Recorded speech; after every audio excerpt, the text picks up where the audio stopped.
Okay, so here are the rails, and here is our show.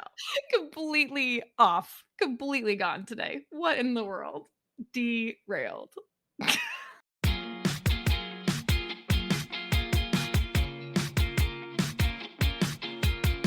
Yay, you're here. Welcome to the CK and GK podcast. Let's get going.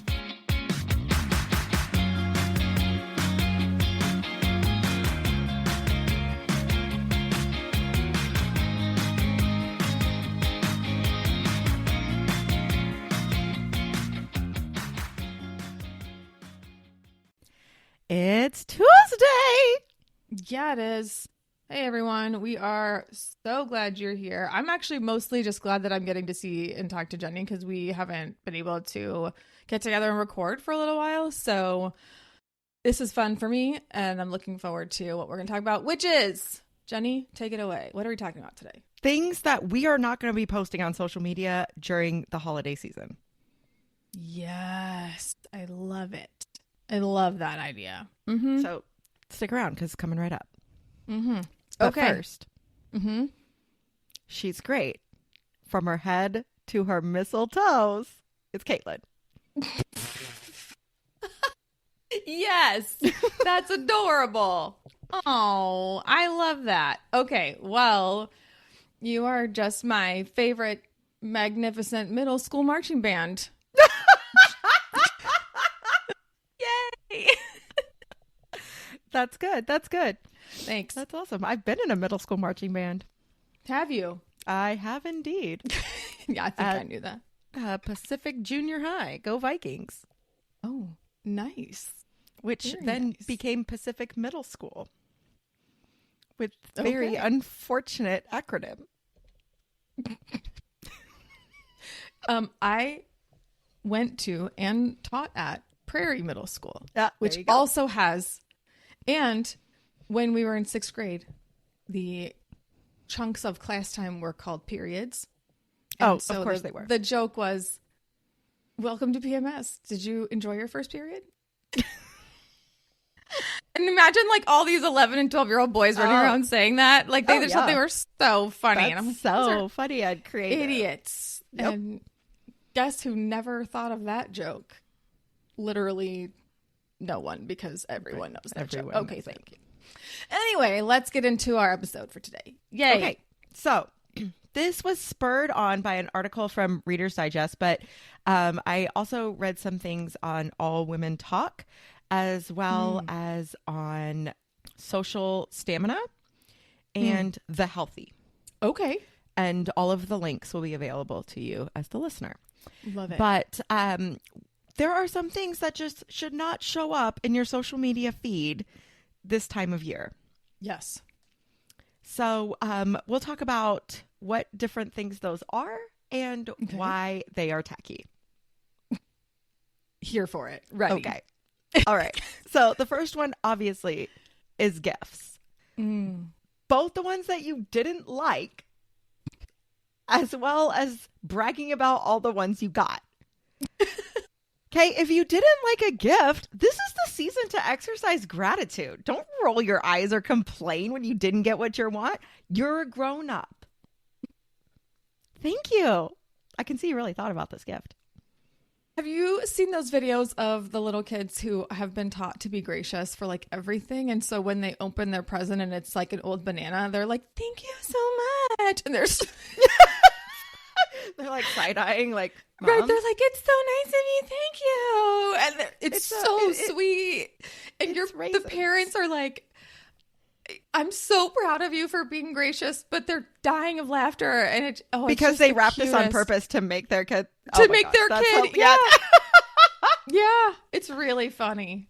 Don't worry, the Nintendo Switch is the next gift you're gonna open. Right. But first, the banana. Right. Okay. Right. So obviously, if you didn't like a gift, you don't complain about it on the internet. But also, don't brag about all the things that you got or gave. That's really, really tacky.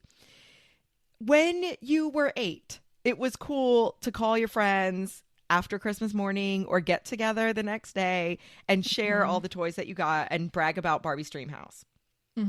But as an adult, sharing extravagance is also privilege.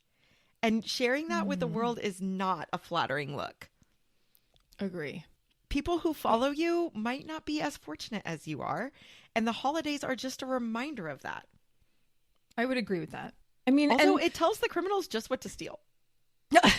You sound like my mother, where it's like, okay, now we are parking our car at this parking lot, so we're going to hide all the things in different parts of the car so that nobody's looking in the car to bust your window open and steal the bags out. Which, right. like, When I you used go to think was holiday crazy. shopping, you put all this stuff in your trunk and then you move the car. Even if you're going to go back into the mall. You move the car. You move the car. So they see you put all the stuff in your trunk, then you get in the car and you just park and you elsewhere. drive off. Yeah, it looks like you're driving away. I like that one. Also, just a side note, when you get in your car, this is especially for people who dawdle when they get in the car, lock the door as soon as you sit down in the car. Just lock the door. Okay, thank you. Okay. That's my TED Talk. All right. So the next one. And like, come on, gifts, that's like major duh. Like everyone knows you should not do that. And trying to get around it by saying, I'm so grateful that so-and-so gave me this. That's passive aggressive. That's like humble same. Brag. Yeah. It is. And trying to say that you're grateful and like, oh, I'm so happy that we had the ability to give our kid the newest iPhone. No, you're telling people you got your kid the newest iPhone. We all see through it. Right. I'd rather see like, I'm so grateful and a picture of your kids. Right. Like that to me is cuter and better and less tacky. Let your kid brag about their toys. Right. Yeah, that's fine. All right. The next one is another no-brainer. Family drama. Ew. You're only adding fuel to the fire here, people. Friends and family members can feel like they have to pick sides. Nothing's really private once it's online. You know you cannot trust Aunt Myrtle when she says, oh, it's just between us. No, it's not. No, it's not. No, it's not. No, it's not. No. Do not post about family drama on the internet during the holiday season or anytime during the year. Yeah. And this is not to say like you can't reach out and ask for assistance from your social media friends and family, but like just don't air the dirty laundry, right? Like you can say like, I'm struggling with my family right now. Is there anyone who can relate? I'd love to have a chat or something. Yes. But like, don't like Aunt Myrtle, everything that she just told you. Let's keep that off the phone. Let's just keep that off the interwebs. Yep. There we go. Oh man. Again, another ew, gross political viewpoints. Uh-oh. Okay, now here's the thing. I know that in person, it can be hard to change the topic if someone brings up politics at a holiday gathering. And there's a lot of times where you want to tell someone like, no, actually, that's totally disrespectful and I don't agree with you at all. There's nothing wrong with that. Right. However, you get to control what you post and what conversations you start. This is true. I always like to think about social media as if I took everyone I know and put them in a room and started screaming at them. What do I want to scream? It might be, oh my gosh, people are dying. This is terrible. Here is a way that you can do something about it. Sure. That's fair. But that is totally different than just getting on social media and talking about your political viewpoints during a season where you're going to be running into people and they are going to be upset with you. Yeah. Oof. Even if you're on the quote unquote popular side or the right side of history, now's not the time. Should you feel an urge to respond to something? Again, I tend to err on the side of I'm not going to talk about this right now because I personally don't want to invite the drama that comes with it into my life. I'm very politically outspoken. I just feel like there's a time and place. But initiating is very different. Right. And I would agree with that. And now this is not to say like if you are, an organizer for an event or something. Oh my gosh. We don't mean that. No. But this is just like if you're spouting off, a hot take about something and it's not like in your job description to do that, dial it down or something. Just keep yourself and anything that is going to really mess up your holiday season, just please think twice before putting it out there. I also learned a little bit of science about this. Ooh, I only learned it this week, but it makes sense once you think about it. Okay. Even when you engage with a post to say that the person is wrong, you have now boosted their information in the algorithm.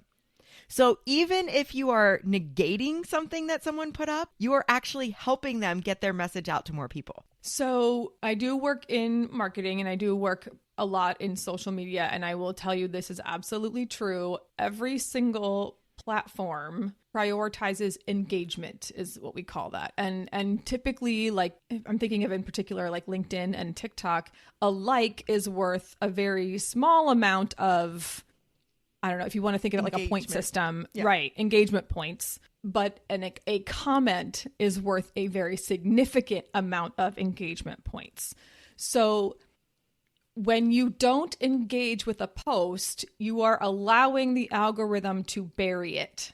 So let me say that again. If you don't engage, the algorithm will decide that the post is not worth anyone's time and therefore it won't get seen by people. So if it's something that's completely and utterly stupid and offends you, do everything in your power to scroll past it. Right? Because when you engage, you attract attention to it. So stop it. Just don't do that. And that also means that if you see a CK and GK post on the interwebs, you need to go engage and comment and like it right now. But in terms of the stuff that makes you angry on the internet, just ignore it, because you will let that post die if you do that, or help it die. There you go. It's hard. It's really hard. It could be a gift to yourself during the holidays. Yeah. Just not engaging. Just let it go. Okay. The next one, I am sad that I'm even saying this out loud. It was in the Reader's Digest article, so I am bringing it forward. But this one is negative remarks about other faiths. Like, why do I have to say this out loud? Right. Continue. Go ahead. Okay, so this, like, obviously, don't say awful things about someone else's religion on the internet. Right. Done. For everyone to read. Right. It reflects poorly on you, I promise. Secondly, this also includes correcting minor mistakes. If someone says Happy Hanukkah to you, you can just say thank you. You don't have to say, no, I'm sorry, I celebrate Christmas. And maybe the person who's saying Happy Hanukkah to you celebrates Hanukkah, and you can respond in kind and say, oh, Happy Hanukkah to you. Like, there's like 20 something holidays that all occur during this holiday season. We're actually going to cover them on next week's episode. Yes. Just make sure that everyone feels safe and joyful during a time of celebration. Yeah, I can't wrap my head around the whole, like, we say Merry Christmas, or I can't say Christmas. It's like, yes, you can. You just can't crap all over everyone else's holiday. Like, you can totally say Merry Christmas to people, or you can just say Happy Holidays and it's fine. Or you could say just be kind about it and stop being a grump about, well, we don't like, just shut up and just be happy about it. It's fine. I'm going to get mad. Can you hear it? I'm getting fired up about it.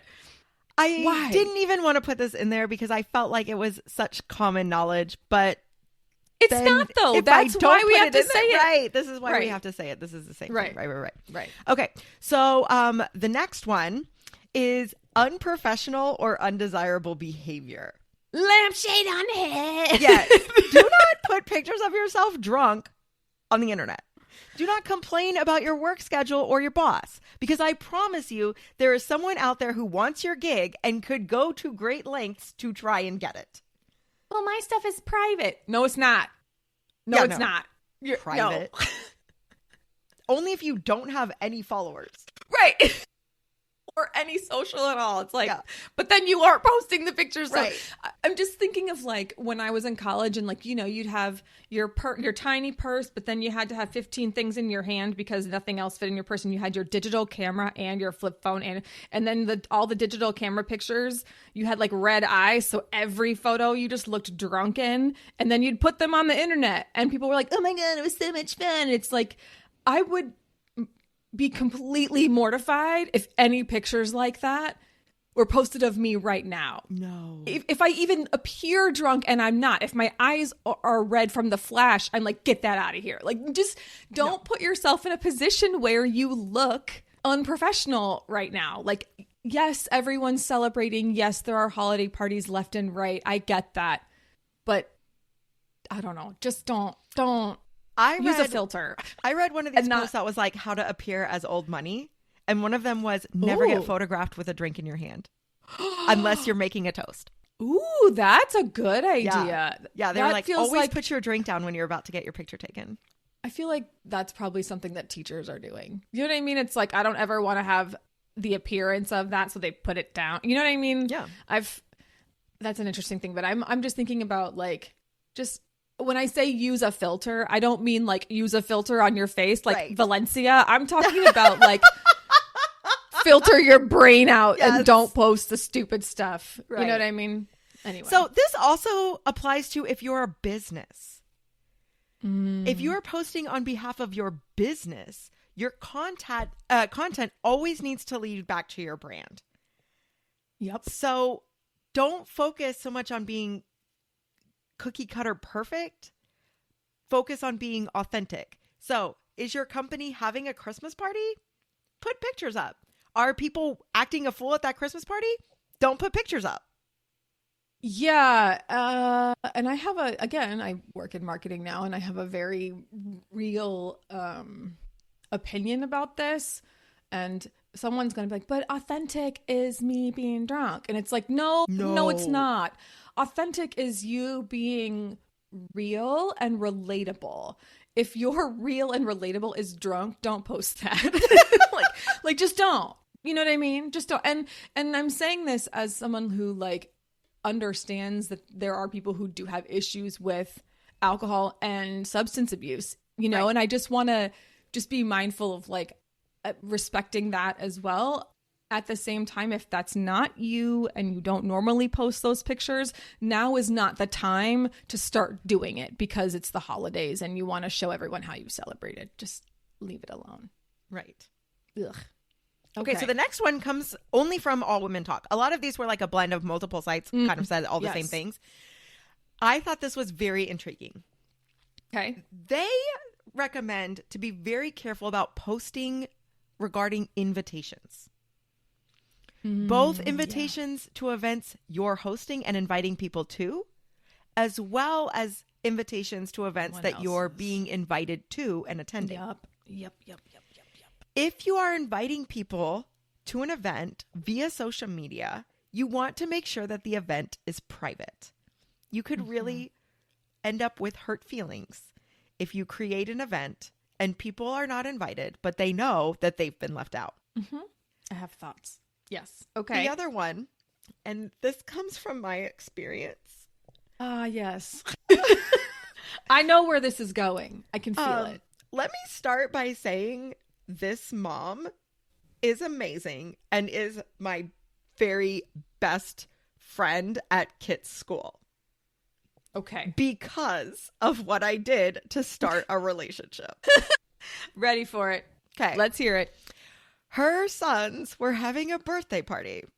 We RSVP'd yes. Then, the week before the party, the head of school emailed everyone and said, hey, there's been COVID in our school. Ugh. And so I responded to the party invite and wrote, hey, in light of the news at school, we're actually not going to be able to come. We have a new niece that we want to meet, and we don't want to expose Kit any further than he's already been. This message was not private. Oopsie doopsie. I messaged 180 different people who were invited to this party. I mean, not 180, but it was a lot. Oh my gosh. No, but it was every kid at the school, plus all their friends outside of school. Oh. I looked like an idiot. And of course, people are messaging her left and right, like, what's going on at school? What's going on? Why would my kid not want to go to this party? So then, you know, I frantically text her and tell her the whole thing and say, I meant this to be private. I'm so sorry. And she was like, no, it's cool. If it was my kid, I wouldn't come either. Which yes, she's awesome. Was the beginning of a beautiful friendship. But yeah, she's amazing. Hang on to that, mom friend. She's awesome. The one also who said that when she sees parents being too great, she tries to trip them. And I was like, yes, I said, oh yeah, just sneak a Snicker bar in their kid's lunch. Oh, you packed him a full-size candy bar? He's only 3. That has peanuts in it. We are a nut-free school. Oh my gosh, I need to meet this person. She sounds amazing. Okay. Yeah, she's good. She's good. Oh, but yes, just make sure that when you are sending a message to a host that it's private. Mm-hmm. Yeah. When in doubt, take it offline. Oh, God. Okay, so related to invitations are excuses, or rather, false alibis. You mean JOMO? The joy of missing out? Ah, yes. Yes. Okay, so you've declined an invitation because you're feeling unwell. And then you post pictures of you at the Better Offers event. Mm-mm. Not cool. Mm-hmm. You tell your family, I'm so sorry, we have a work engagement that night. And then there's pictures of you at the Trail of Lights. Ooh, that's a bad idea. Sorry, Aunt Myrtle. I had to work at Trail of Lights. Right. Right. That hot beverage you see with my eyes all bloodshot, like we were passing them out. So just be aware of when you are making an excuse or declining an invitation, that whatever you post aligns with the excuse or false alibi that you made for yourself. If you told someone, like, I can't go because I'm going to the Trail of Lights that night, that's completely different than, I just don't want to go. So do you want to go to the Trail of Lights? You know, like, yes. They're very different things, and just be mindful of how that would feel if that happened to you. Yes. Okay. And then the last one, and this, most of these are year round, right? It's just kind of common sense. But this one is very, very important. Oh, okay. Do not post photos of other people or of other people's children without their permission. Mm-hmm. Mm-hmm. And this is very important for businesses. Mm-hmm. You could lose your whole business. Yeah, over a lawsuit of posting a kid without their family's permission. Yep. Okay. So don't share stories that aren't yours to tell unless you change the names to protect the innocent. There is a law called the Children's Online Privacy Protection Act of 1998. Yep. And there are rules about what pictures you're allowed to take and what pictures you're allowed to share. When in doubt, leave it out. If you don't have someone's permission to post that picture, just don't. Yeah. Also, consent laws can vary by state. There are some states where if you just put the kid's name in writing, you could be sued. Wow. So just ask the families. Yeah. Just ask your friend, like, hey, this picture is so cute. I'm going to post it and tag you. Okay.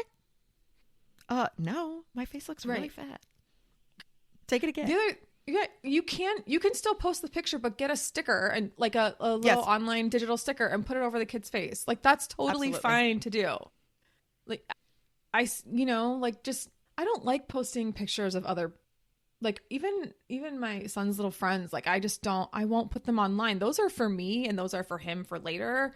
I don't like to put them up on the internet, but that's everyone else's, that's up to you and your discretion and what you want to do. But other people's kids are off limits.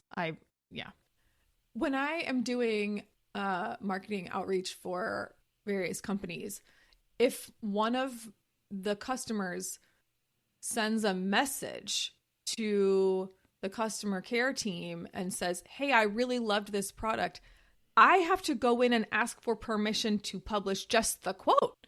Wow. Like, I have to go in and say, like, do we have permission to share this? Because the first thing that happens when that happens is a line from the powers that be. They're like, post this online. And I'm like, I can't just post it online because I need to get permission to do that. I can post it online anonymously, but then if the person knows that I took their email and I just published it and I didn't put a name to it, I can get in trouble for that too. So I would rather get permission. It's the same thing. Like, you can't just steal information and put it out there. But other people's kids can get you in trouble on your personal Instagram that you think is private. So don't do it. All right. So here are the things that we are not posting this holiday season. They do not belong on your seasonal social. Ready. Complaints or celebrations about gifts. Don't brag about what you got or gave, and don't say that you didn't like something. Okay. Family drama. Okay. Save your drama for your mama. Political viewpoints. We're not talking about standing up for what's right. We are talking about actually engaging in a conversation or initiating a conversation about a heated topic. Negative remarks about other faiths or their holidays. Yeah, just move on. Including correcting someone for wishing you a happy holiday that your family does not celebrate. Yeah. Unprofessional or undesirable behavior. Is the lampshade on your head? Then the picture stays on your phone. Information about invitations. Whether you are inviting people, keep that private. Or you've been invited, keep that private. And don't blast the entire party with a message about your kid getting COVID. False alibis and excuses. Remember that if you told someone that you're sick in bed, you should not have a picture of you celebrating New Year's Eve at the same time. Duh. And finally, photographs of other people, or more importantly, other people's children. I love it. 8 topics that don't belong on your social. Beautiful. Let us take a short break. All right, y'all know CK and GK love to support fellow indie podcasts. So here's another show you might really love. Are you itching for a good story? Laughter among friends, maybe even a mystery or two? Well, you're in luck. Fire Breathing Kittens is a standalone Dungeons & Dragons podcast. Each episode is a separate 3-hour-long story, like a movie for your ears, so you can listen to these adventures in any order you like. So join us on a real play D&D quest as we solve mysteries, attempt comedic banter, and enjoy friendship. Fire Breathing Kittens podcast. Fantasy, action, mystery, friendship. Thanks for listening to our friends. Back to the show. We're back. Yeah, I was just posting some stuff on social media. I had a picture of my entire class opening the iPhones that I gave all of them. So I wanted to put it up there. So did you make sure you covered every single face with a sticker? Oh, no, I actually put their name, address, and blood type underneath the photo. Hashtag don't blessed. recommend that. Yeah. Yes. Oh, goodness. All right. Well, let's do the fun stuff since I'm cracking up over this ridiculous fake post that you just put up. Okay. So let us start with what we are obsessed with. Do it.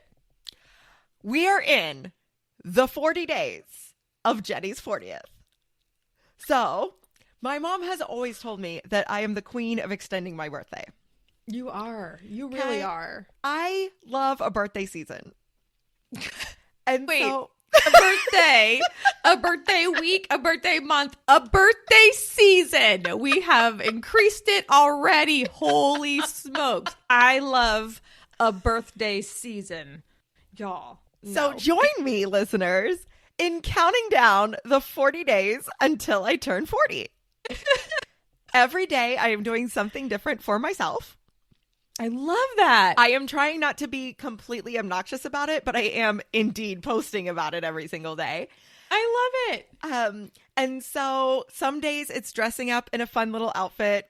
Some days it's rolling the windows down and listening to my music as loud as I can. Some days it is eating junk food in front of the TV. But it's 40 days of self-care. Something different every day. Something fun to celebrate myself. I love that. What a fun idea. Oh my goodness. Birthday season. Birthday season. Okay, well, speaking of self-care, every other week my boss does what we call Zen time, and it's like 15 minutes on Friday, and you just we sometimes will do a meditation where everyone turns off their cameras and their microphones and we just all watch a video that's like a meditative video. Sometimes they're stretch videos. Sometimes they're like we've tried tapping before, like that meditative tapping method. Yeah. I really liked that one. Oh, you liked it? Okay. I felt really good afterward. Yeah. I think a lot of people feel really good after being tapped. Oh.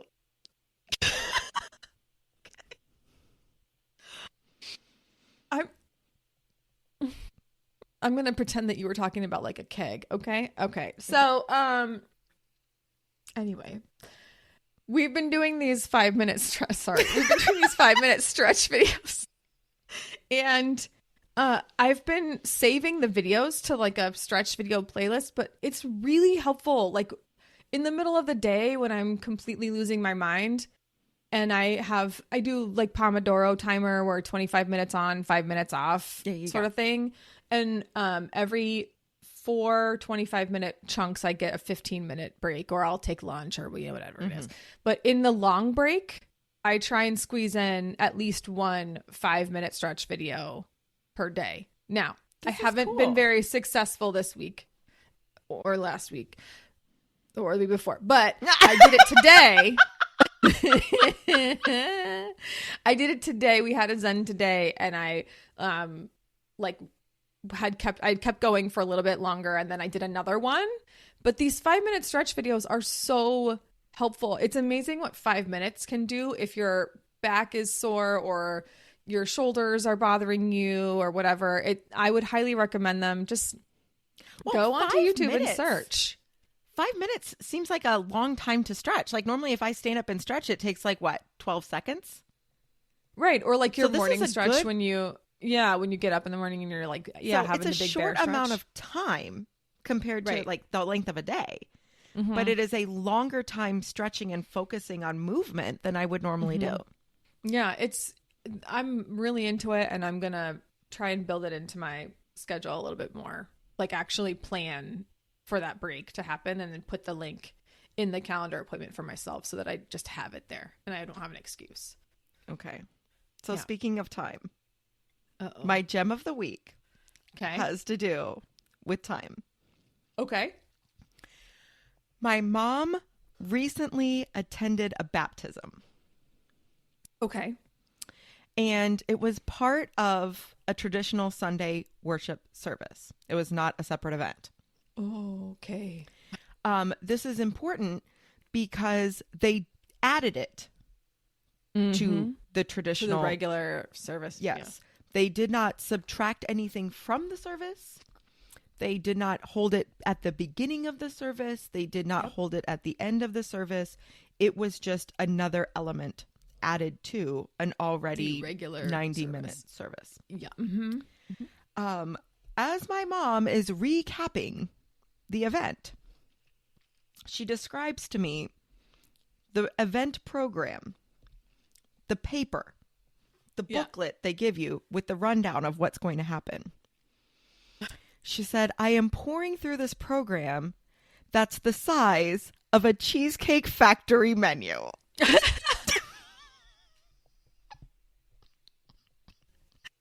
It's 46 pages. Yeah.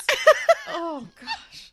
The desserts are, the last half. Oh, man. That's horrible. I died.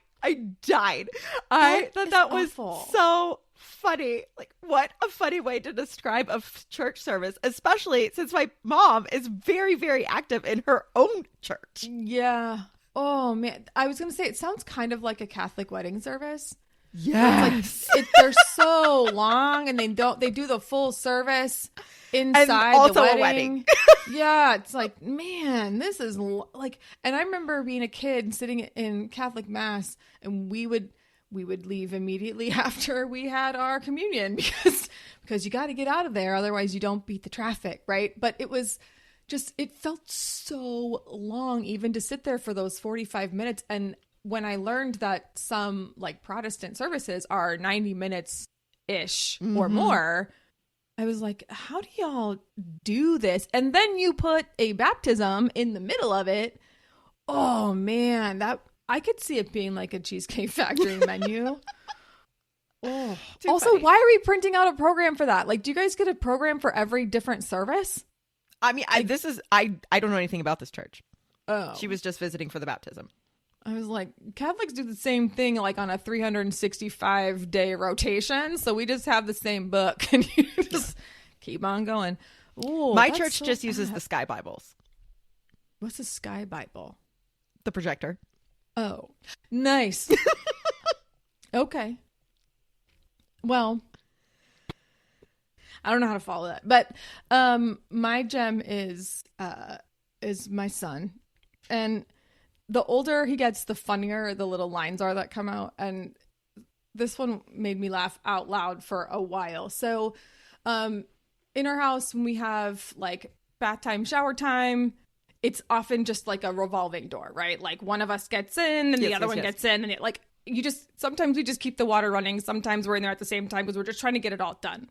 Right. So, my son is like, "Hey mom, are you coming back to the bathroom with me?" And I was like, "No, like I'm doing the dishes, I'm making your lunch, like you I can have to shower." draw a picture starting with the number 7. Right. Yes. I have to turn a number 7 into a giraffe. I cannot right now go back there. And he's like, "Well, I don't like that." And I was like, "Okay, well, I don't want to do the chores, but I do need to get them done because once I sit down, I'm not standing back up and I'm not doing anything." Like, if I sit down, it's over. The like, shoes are coming off, and Right. I am sitting down. Right. If I sit, haven't you been in that situation where like you keep going and going and going? Because if you stop, you will really stop and nothing else will get done. So that's why I have to do it all. Yeah. So For me, it's running errands. If I go home, I'm home. I am not going to go back out. I'm not going back out. No, I'm not going back out. My husband is so good about that. Like he can be gone and then come home for 30 minutes in between something and then go back out. And I'm like, nope, I'm not doing it. I'm going to stay out. I'm going to sit at that appointment. Yep, exactly. I'm going to sit at that appointment. I'm going to sit there for 30 minutes and I'm going to doom scroll my phone for 30 minutes, but I'm not going home in between. It's just not going to happen. But he goes, "Well, can you please come back here?" And I was like, "No." And he goes, "I'm so lonely in there. I'm a people person. I really need you to come back." I'm not going to hang out with you in the bathroom. Like, no.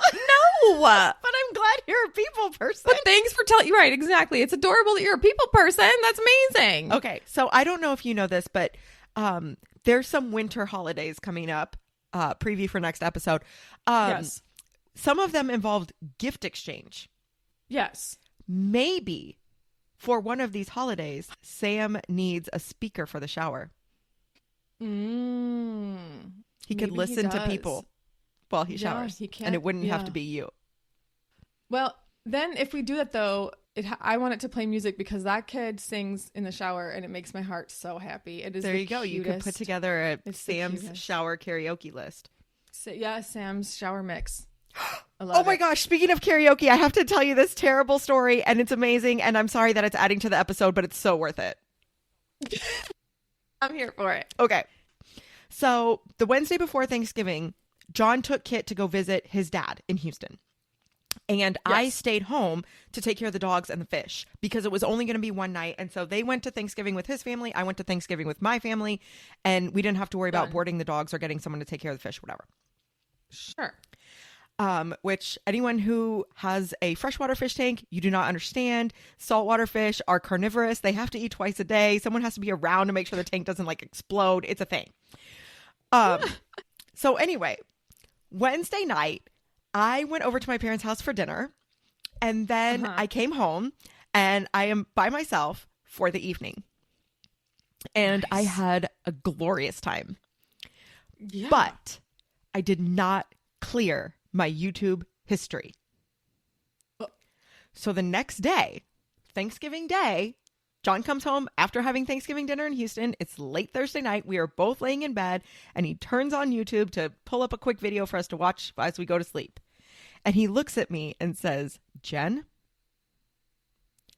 what were you watching last night when you were home alone? Were you seriously doing karaoke by yourself at the house?" I was. Yes. Oh, it's a whole vibe. Oh man, I do my karaoke in the car. I don't do it in the house. Oh, but I love that I you're doing it in the house with the I video. pulled up you're karaoke professional. videos with the lyrics and no lead track. So I am the singer and sang karaoke by Get myself it. for like an hour. Yes. What was the first song you went to? I What's did your a couple go-to? of Taylor Swift hits. Okay. I definitely did Lady Gaga, and no karaoke session is complete for me without Turn Back Time by Cher. I love it. So I there love you that. go. Mine is If you're looking for my go-to self-care, is- do it. Yeah. A little karaoke by yourself. My go-to karaoke song, Black Velvet by Alana Miles. oh wow, that's a challenging song. I love that song. It's so fun to sing. Okay, that's self-care. We can talk about There that you later. All right. Well, So, when you are posting on the internet, make your choices. yeah. And go be a people person. Happy holidays. Bye.